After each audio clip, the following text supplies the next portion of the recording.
It was absolutely fantastic, but everything happened so fast that you hadn't time to think. You had to do your job, and nothing else but your job. There was there was one turret trainer who sat in the middle at the front of the turret. There was two gun layers, one either side, which put the guns up and down. There was two people, one either side, that put the shells in the gun. There was also one either side behind that put the cordage in the gun and shut the breech. And then there were the two captains, one on the left and one on the right. I was the one on the right, that completed the circuit and gave the command, circuit completed. And then the captain of the turret, who stood at the back, right at the back, he gave the order to fire.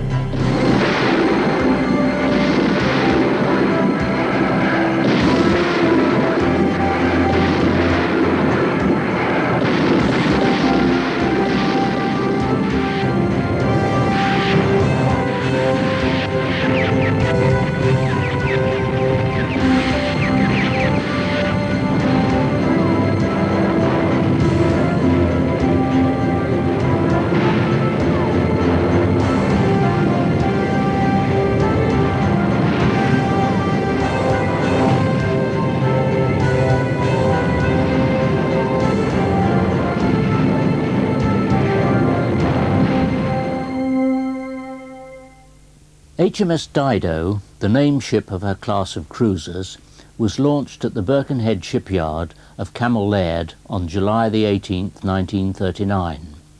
She was commissioned a year later on September 30th, 1940, and set sail for Scapa Flow. She was 512 feet long, with a displacement of 5,570 tons and a top speed of 33 knots. Her armament consisted of 10 5.25-inch guns in 5 twin turrets, 8 anti-aircraft guns and 2 triple 21-inch torpedo tubes, with a crew of around 500. My first memory of her was in Scapa Flow. Now that was a sight to see. The British fleet, the biggest fleet in the world. That was a sight.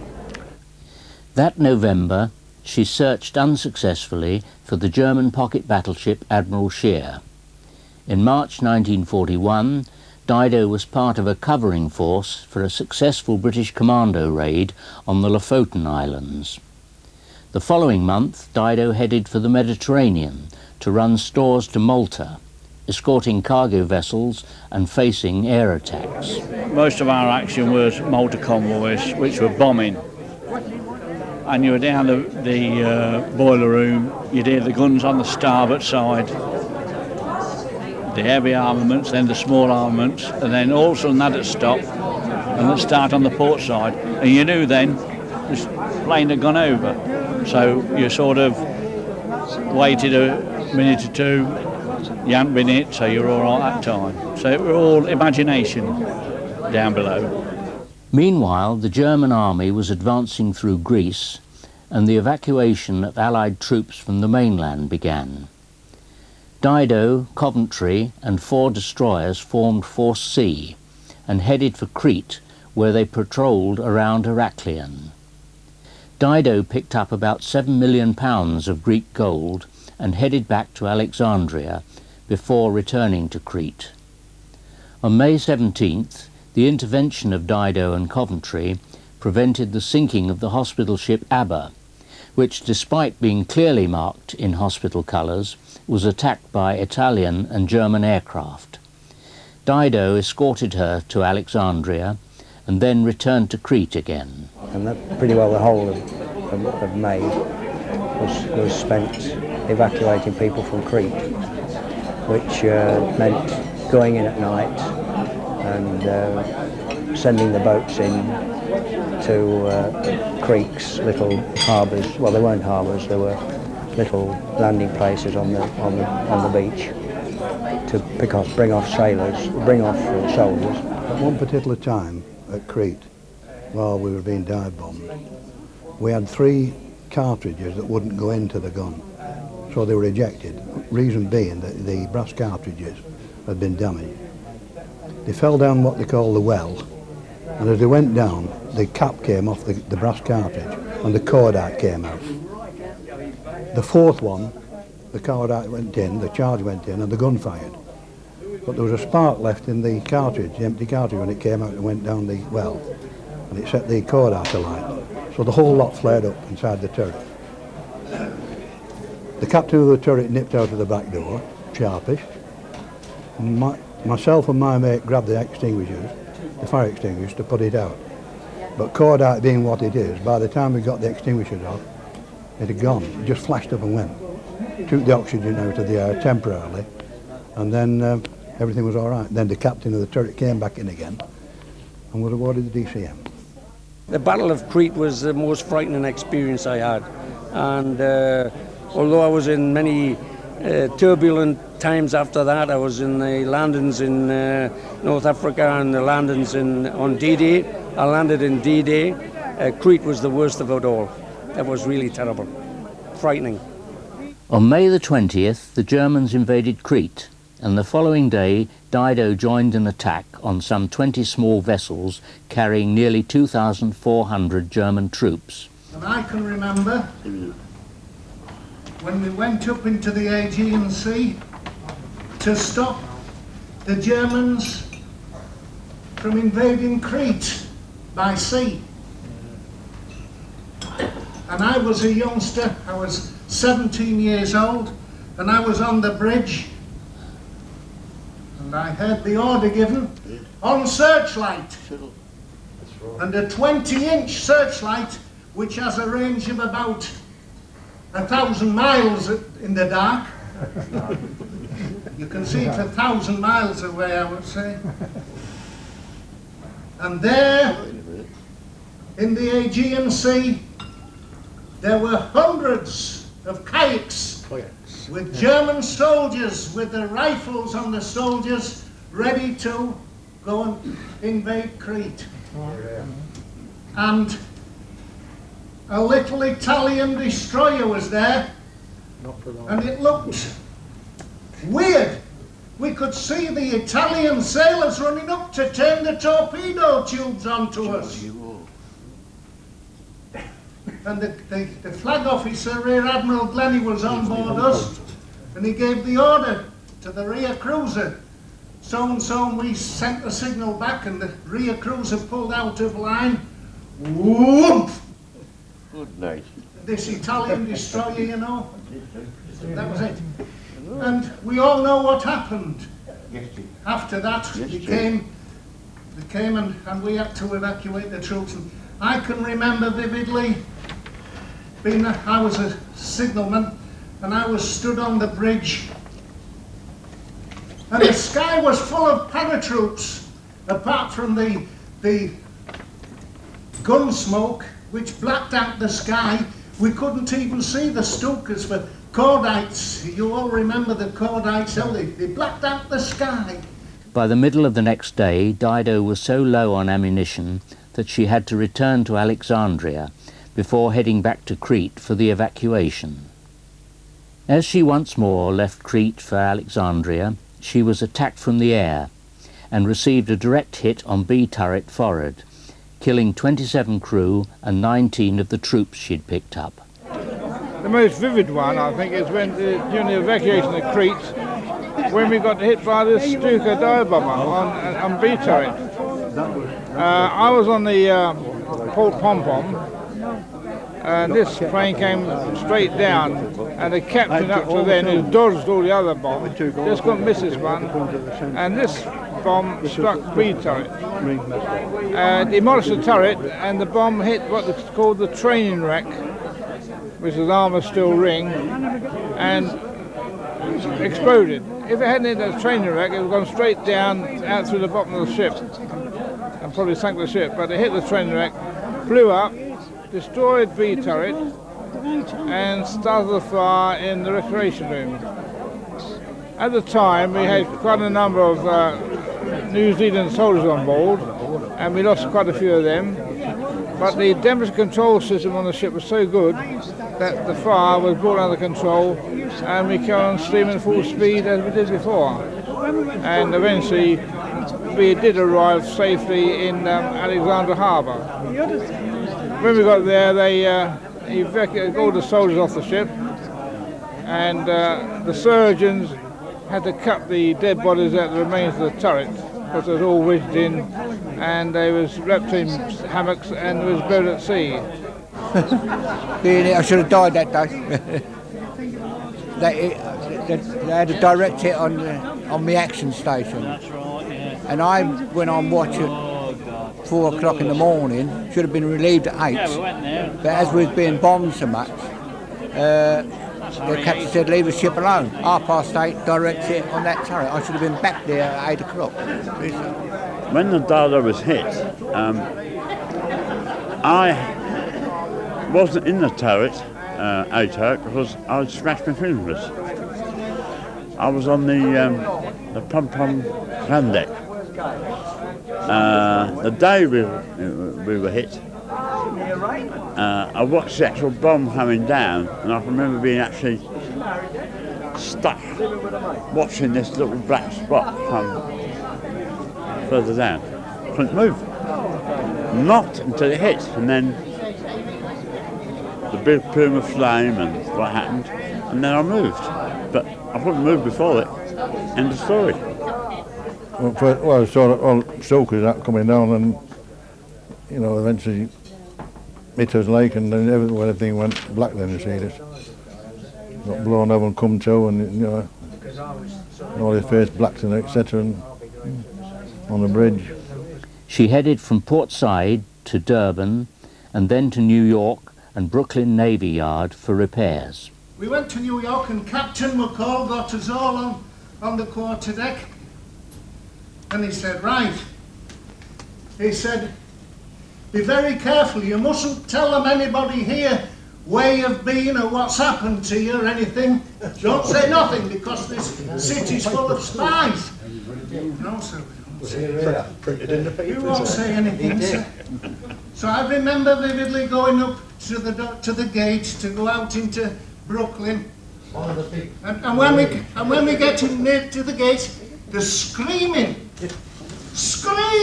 girls screaming. I thought somebody's killing someone. Lovely. And as we got up to the gate, there were thousands of teenage girls, and they were grabbing us. I've got him, he's mine.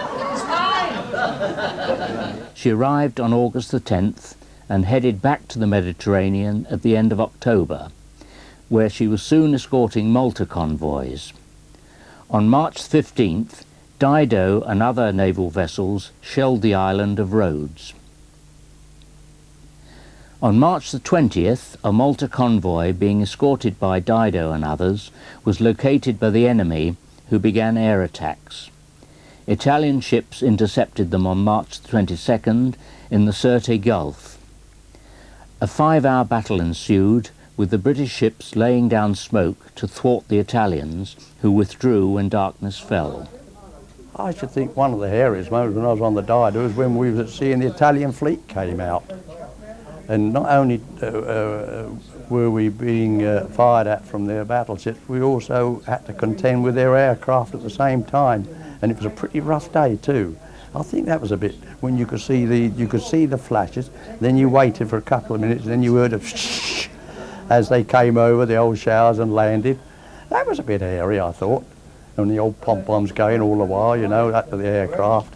But the thing about when you're watching your radar on the mast, the thing that goes round and round, and when it stops, that's when you get a bit tight in the tummy, you see, because you know then somebody says so many aircraft are coming towards you, you see.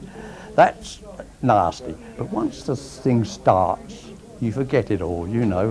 It's you or them, isn't it? So you have a bash, you see. The following month saw DIDO supporting the 8th Army against Rommel's advance on Egypt. On September 13th, DIDO and 5 destroyers shelled El Daba as a diversion whilst a British force raided Tobruk.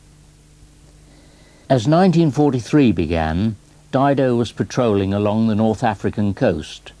In April, she returned to Liverpool for refitting, after which she rejoined the Western Mediterranean Squadron. In July, she took part in diversionary bombardments against the North Sicily and Catalanian coast during the Allied landings, and throughout the summer operated out of Palermo and Bizerta. On September the 9th, Allied troops landed at Salerno as part of Operation Avalanche, and 2 days later Dido sailed with 600 airborne troops to occupy the Italian naval base of Taranto. Days later, she was bombarding Salerno in support of Allied troops on shore.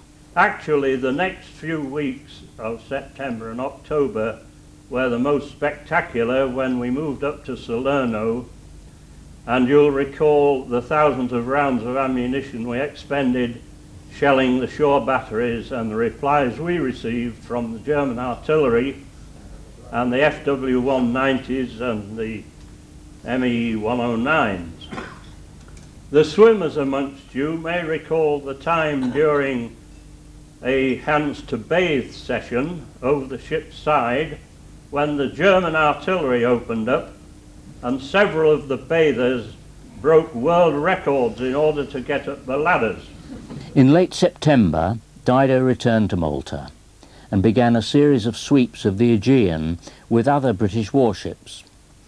In October, Dido and the warship Aurora were damaged in a collision, and Dido headed to Alexandria for repairs. Aurora was spotted on our starboard quarter. Next time she was spotted, she was on our port quarter, so she was coming up on our port side. And I didn't know no more than that. The next thing I knew was this bloody great big thump where she's run into us and her hook buried itself in our side. What was good though is when the Royal Marines, when it came in, the Royal Marines played anchors away. New Year 1944 saw Dido at Taranto and Malta. Then in late January, she took part in bombardment patrols off Anzio during the Allied invasion.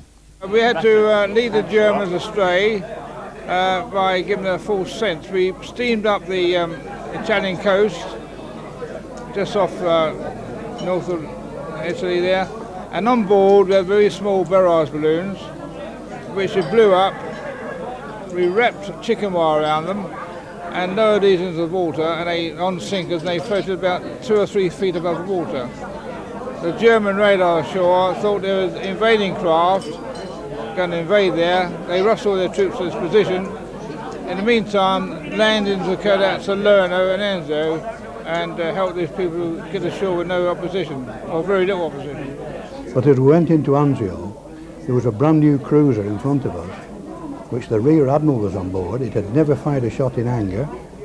He dropped anchor against instructions from the rest of the fleet, and a German bomb came, a German plane came over and dropped a glider bomb right down the funnel, and it sank. And he'd never fired a shot in anger, that ship.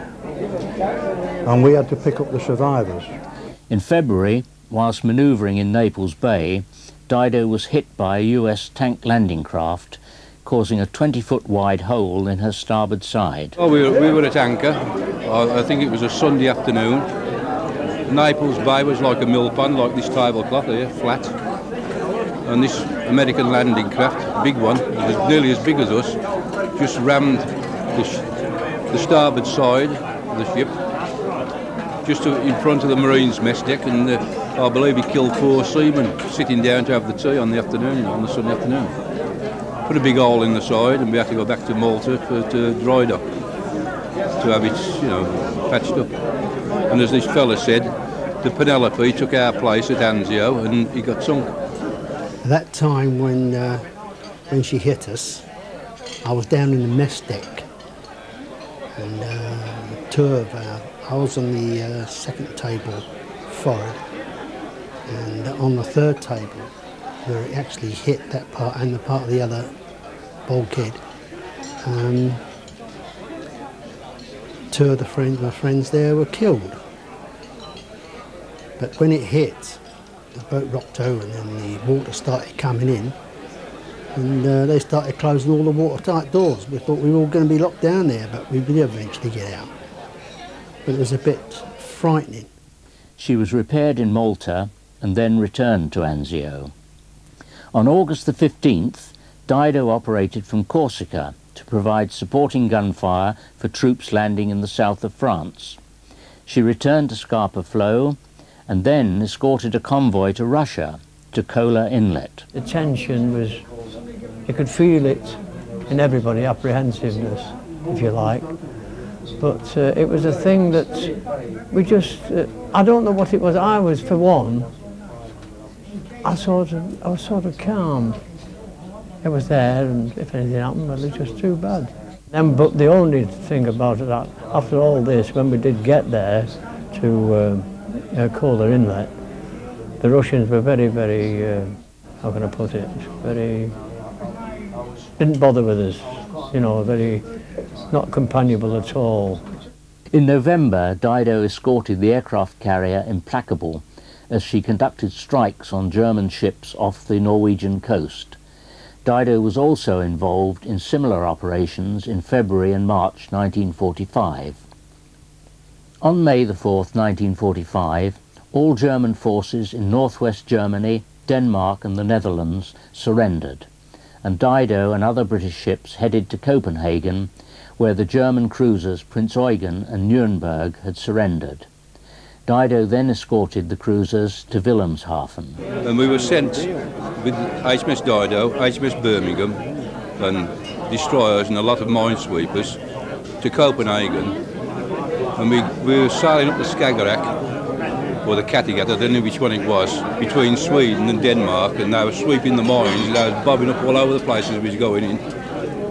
And the paratroopers landed there the night before we got there, British paratroopers, and they rounded most of the German soldiers up and put them in the dock, you know, in the dockyard, and where they could manage looking after them. We got there the next morning, and there was two German cruisers there, the Prinz Eugen, that was an 8-inch cruiser, and another one, the Nuremberg, a 6-inch cruiser.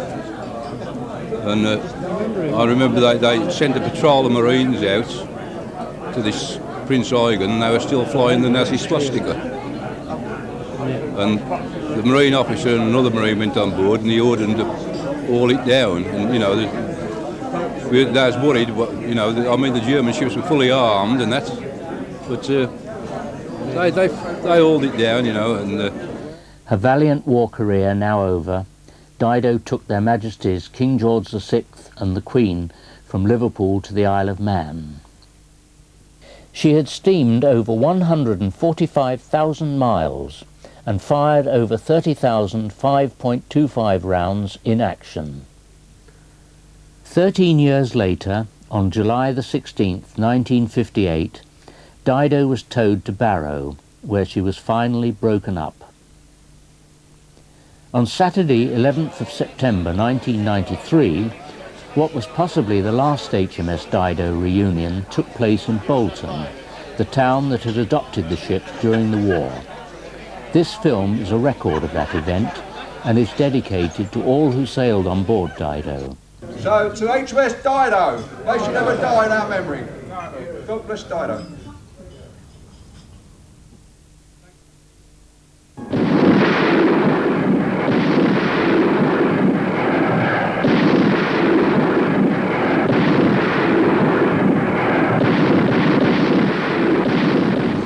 Oh, I soon realised I had a competitor, you know, her name was Dido. Well, I couldn't describe it as a memory, I would describe it as an adventure. Being a very young person, irrespective, we know it was bad times, wartime, but in the context, it was an adventure. It was a happy ship, I thought, the Dido. It was a very happy ship. We had some good moments going over to Durban. On the way, we used to do fancy dress stunts and things like that. You know, and it was great fun going when we were in the Atlantic. It was a happy ship. We came to them. We're very fortunate. But it's things like this, Mr. Chairman, that's going to won't be heard of, won't be spoken about. And I'm sorry that this is our last reunion.